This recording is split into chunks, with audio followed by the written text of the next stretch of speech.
Welcome in online class Dungri Vidyapeeth Barmer. Students, आज अपन जो 12th क्लास में 80 मार्क्स का जो बोर्ड का पेपर आता है उस सिलेबस के बारे में देखेंगे, क्योंकि सबसे पहले ज़रूरी होता है जब भी किसी एग्ज़ाम की किसी पेपर की तैयारी की जाती है तो आपको सिलेबस के बारे में जानकारी होना ज़रूरी होता है।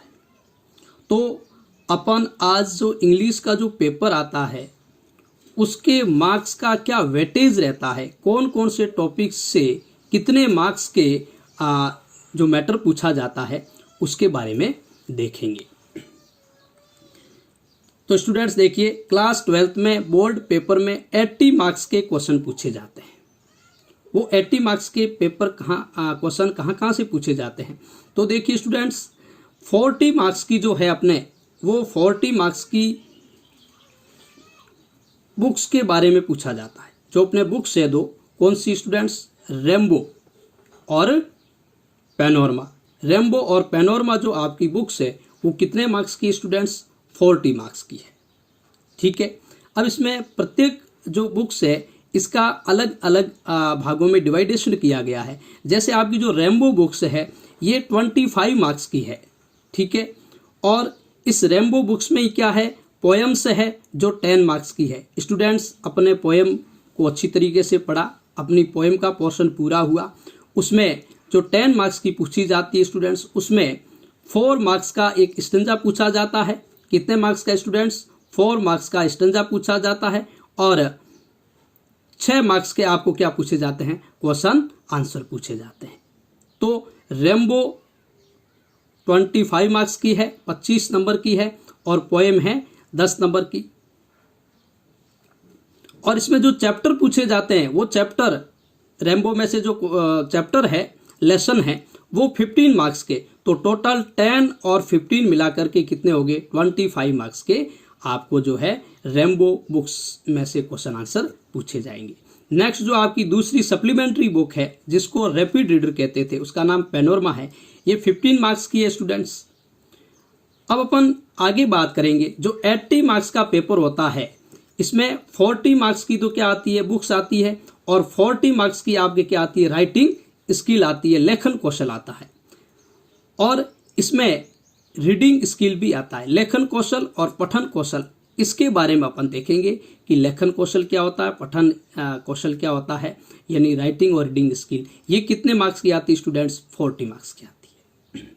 जितना बुक्स का जो वेटेज रहता है उतना ही किसका रहता है, राइटिंग स्किल और रीडिंग स्किल का रहता है। मतलब 40 मार्क्स के में डिवाइड किया गया है। नेक्स्ट देखिए स्टूडेंट्स, 40 मार्क्स का जो राइटिंग स्किल है इसके बारे में अपन देखेंगे।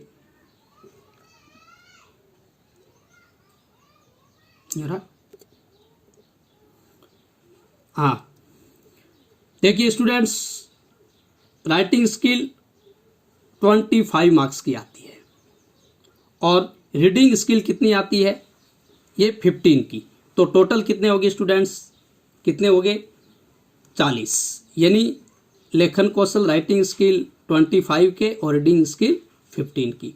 अब राइटिंग स्किल के अंदर क्या क्या है, देखिए स्टूडेंट्स, शॉर्ट कंपोजिशन। 2 प्रकार के कंपोजिशन है आपके, शॉर्ट कंपोजिशन और लॉन्ग कंपोजिशन। शॉर्ट कंपोजिशन है ये 4 मार्क्स का पूछा जाता है। कितने का, 4 मार्क्स का। 1 आउट ऑफ 2 यानी 2 आपको शॉर्ट कंपोजिशन दिए जाएंगे, उसमें से कोई एक करना है। और इसकी जो शॉर्ट कंपोजिशन की जो वर्ड लिमिट होती है, शब्द सीमा होती है, वो 50 वर्ड्स की होती है। अब शॉर्ट कंपोजिशन में कौन कौन से टॉपिक है स्टूडेंट्स, देखिए, एडवर्टीजमेंट। कौन सा स्टूडेंट, एडवर्टीजमेंट विज्ञापन होता है। नोटिस सूचना। पोस्टर, जो पोस्टर बनाए जाते हैं जैसे ब्लड डोनेशन पर, आई डोनेशन पर, सेफ ड्राइविंग पर, स्टे होम पर, इस प्रकार से। और डिस्क्रिप्शन फॉर आर्ग्यूमेंट फॉर और अगेंस्ट, एक तर्क वितर्क, आपको टॉपिक दिया जाएगा उसमें आपको तर्क वितर्क करना है। थर्ड है जो इनविटेशन, ओनली रिप्लाई। और ये देखिए स्टूडेंट, शॉर्ट कंपोजिशन के अंदर इतने टॉपिक है, ये इतने सारे टॉपिक है, advertisement, notice, poster, description for argument और अगेंस्ट, इनविटेशन। तो स्टूडेंट्स ये जो कंटेंट हैं इसमें से आपको कोई 2 पूछा जाएगा और 2 में से आपको क्या करना है, 1 करना है। बहुत इजी है। और मैं आपको एक बात बता दूं, अपना जो अगला जो टॉपिक रहेगा वो शॉर्ट कंपोजिशन ही रहेगा। इसमें इनविटेशन की बात करें तो केवल रिप्लाई से रिलेटेड पूछा जाएगा, और रिप्लाई से रिलेटेड जो पूछा जाएगा उसमें स्टूडेंट्स फॉर्मल और इनफॉर्मल इनविटेशन होता है, जिससे रिप्लाई से रिलेटेड पूछा जाता है एक्सेप्टिंग और डिक्लाइनिंग। ये चीज़ क्या होती है मैं आपको जब एक एक टॉपिक पढ़ाऊंगा, ये सारे के सारे जो है शॉर्ट कंपोजिशन तब विस्तार से बताया जाएगा। नेक्स्ट जो बात आती है स्टूडेंट्स वो आती है लॉन्ग कंपोजिशन की। लॉन्ग कंपोजिशन कितने का होता है स्टूडेंट? 14 मार्क्स का होता है, 14 मार्क्स का होता है। 2 आउट ऑफ 4, यानी जिसमें 2 पूछे, 4 में से 2 आपको करने होंगे। 4 में से 2 करने होंगे, वो कौन कौन से, कैसे, क्या है स्टूडेंट्स, ध्यान दीजिए।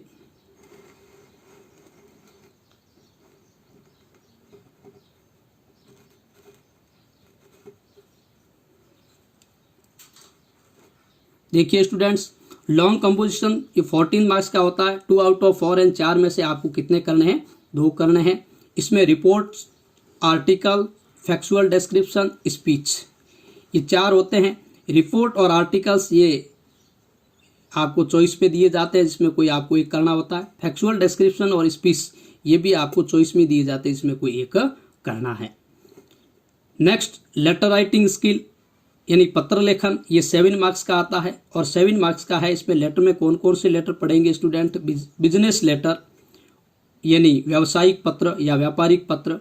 ऑफिशियल लेटर, ऑफिशियल लेटर का मतलब होता है स्टूडेंट्स कार्यालयी पत्र, जिसमें अपने अधिकारी लोगों को लेटर वगैरह लिखे जाते हैं। एडिटर लेटर, संपादकीय पत्र जो मैगजीन्स के अंदर पब्लिश करवाए जाते हैं। Application for job letter, application for job letter किसी व्यवसाय के लिए, नौकरी पेशे के लिए अपन जो आवेदन करते हैं उसको अपन क्या कहते हैं? एप्लीकेशन फॉर जॉब लेटर कहते हैं। स्टूडेंट्स, इस प्रकार से ये आपके हो गया राइटिंग स्किल का पोर्शन हो गया। ऊपर चैप्टर्स से बारे में बात हो गई। तो अगला जो आपका सिलेबस का जो पार्ट है वो ये है। देखिए स्टूडेंट्स, अगला जो अपने सिलेबस का जो पार्ट है वो है रीडिंग स्किल। रीडिंग स्किल यानी पठन लेखन है। ये 15 मार्क्स का आता है। ये क्या चीज़ होता है स्टूडेंट्स? इसमें ये आपको पेपर का जो ए सेक्शन है उसके अंदर दिया जाएगा रीडिंग सेक्शन। नोट्स मेकिंग यानी आपको एक अनसीन पैसेज दिया जाएगा, ऑलमोस्ट 750 वर्ड लिमिट का होगा। उसमें से आपको एक नोट्स बनाने हैं। ये कैसे बनाए जाते हैं आपको जब पढ़ाएंगे तब अच्छे से समझाएंगे। ये 4 मार्क्स का होगा। इसी में ही आपको इस जो पैसेज दिया जाएगा उसकी समरी लिखनी है, आपको सारांश लिखना है। 1/3 पार्ट में ये 1 नंबर का हो जाएगा। और इसका टाइटल लिखना है कि ये आपको जो पैसेज दिया ये किसके बारे में है। ये 1 मार्क्स का हो जाएगा। टोटल 6 मार्क्स की आपके नोट्स मेकिंग का हो जाएगा। नेक्स्ट जो है unseen passage. Unseen passage 9 marks का आएगा। ये अनसीन पैसेज स्टूडेंट्स आप शुरुआत से करते आए हैं। एक बहुत बड़ा पैसेज दिया जाएगा, उसके नीचे क्वेश्चन दिए जाएंगे और उस क्वेश्चन के आंसर आपको उस पैसेज के माध्यम से उसके आंसर ढूंढ के देने होंगे स्टूडेंट्स। तो इस प्रकार से ये आपका पूरा क्या हो गया? सिलेबस। अब ये सिलेबस तो हो गया, लेकिन अब अपन धीरे धीरे राइटिंग स्किल को स्टार्ट करेंगे। और राइटिंग स्किल को स्टार्ट करेंगे उसमें सबसे पहले जो अपन टॉपिक है वो कौन सा लेंगे स्टूडेंट्स? हाँ स्टूडेंट्स, अब अपन जो टॉपिक कल से पढ़ेंगे, आज मैंने आपको सिलेबस के बारे में दिखा दिया और इस सिलेबस को दिखाने के बाद में कल जो अपन टॉपिक पढ़ेंगे वो कौन सा पढ़ेंगे? वो शॉर्ट कंपोजिशन के बारे में पढ़ेंगे। शॉर्ट कंपोजिशन में जो आपका एडवर्टीजमेंट है, नोटिस है, पोस्टर है, डिस्क्रिप्शन फॉर आर्ग्यूमेंट फॉर और अगेंस्ट है, इन्विटेशन, इसको अपन एक एक करके विस्तार से पढ़ेंगे। और जो जितना पढ़ाया जाता है उसको आप अपनी कॉपी के अंदर नोट कर देंगे।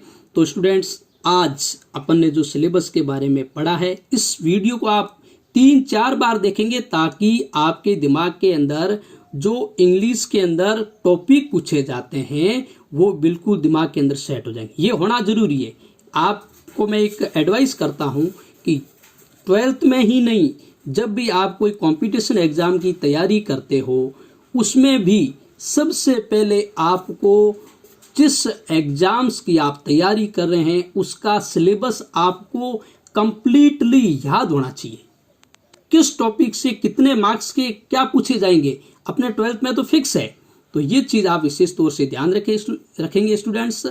और इस प्रकार से आपने अपनी क्लास समाप्त होती है। Thank you, God bless you.